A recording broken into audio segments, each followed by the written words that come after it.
everyone, it's KeriTV, 15 lessons in 15 years. Make sure you subscribe to this YouTube channel. It is all the ins, outs, ups, downs about real estate and what I've learned in 15 years of selling real estate in Los Angeles.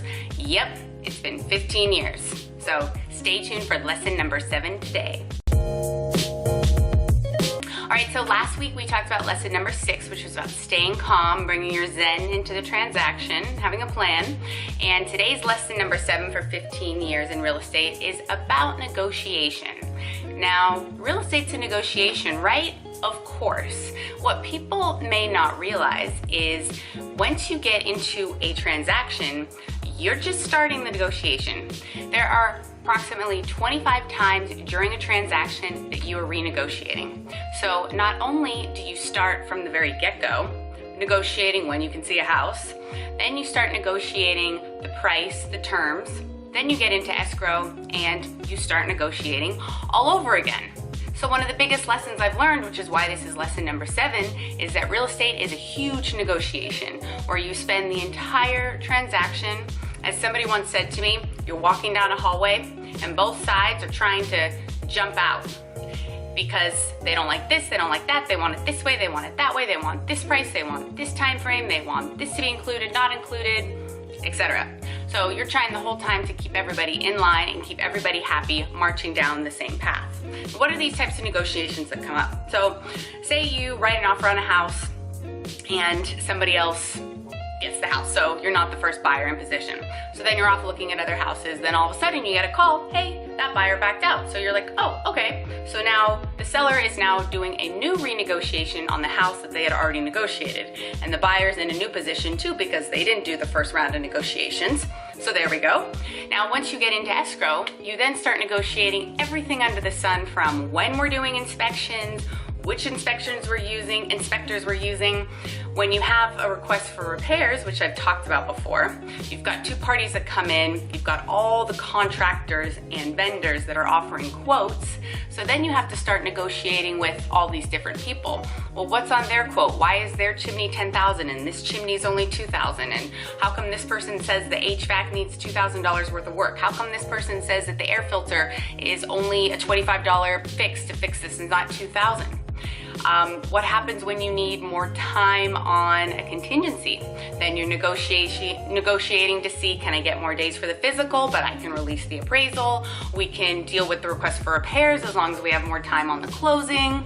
So negotiation is the world of real estate. And this isn't like $1 million listing. Of course, our company's on that show. I love that show where it's, you know, calling back, okay, I'll do it for this. This is my bottom line. Of course, that's important. That's the nuts and bolts of the price of the transaction. But the negotiation goes into the actual dance of the deal.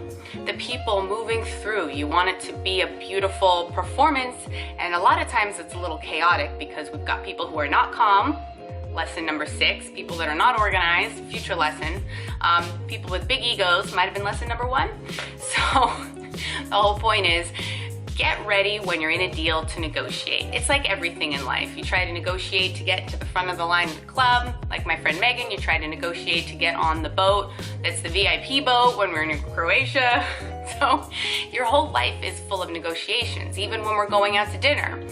Eric wants El Cholo, I may want Fig. It's all a negotiation, right? Your life is full of negotiations. So whether you're in a real estate transaction or not, you have to know the ins and outs of getting through and what's important to you. So staying calm, knowing once you get into a deal, staying positive, because you never know if your offer is going to be the backup chosen. You never know what findings you're going to get, and having to negotiate what works for you, what doesn't. Do you want credits, not credits?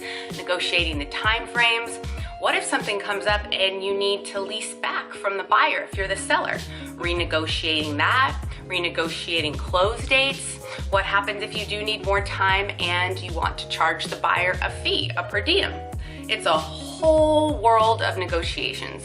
So my lesson today is talking about the negotiations that happen during the deal, what to be prepared for, ready to suit up once you find a house or sell your house and get going with your team. As I always say, it's all about the team and the vendors and the specialists, and know that real estate is just a big negotiation. So stay calm, stay positive, because it will work out the way it's supposed to, and we usually always have happy buyer, happy seller.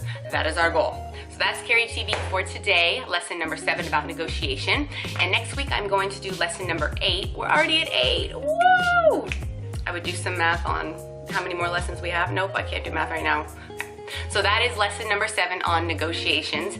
And lesson number 8 out of 15 years in real estate is going to be about personal property. What stays, what goes, what we've learned the hard way about personal property, and how it relates to you selling your house or a buyer moving in. So thank you for staying tuned each week, and don't forget to subscribe to all the latest and greatest of KeriTV, which is all about buying and selling real estate in beautiful, sunny Los Angeles. So cheers, guys. Thanks for staying tuned.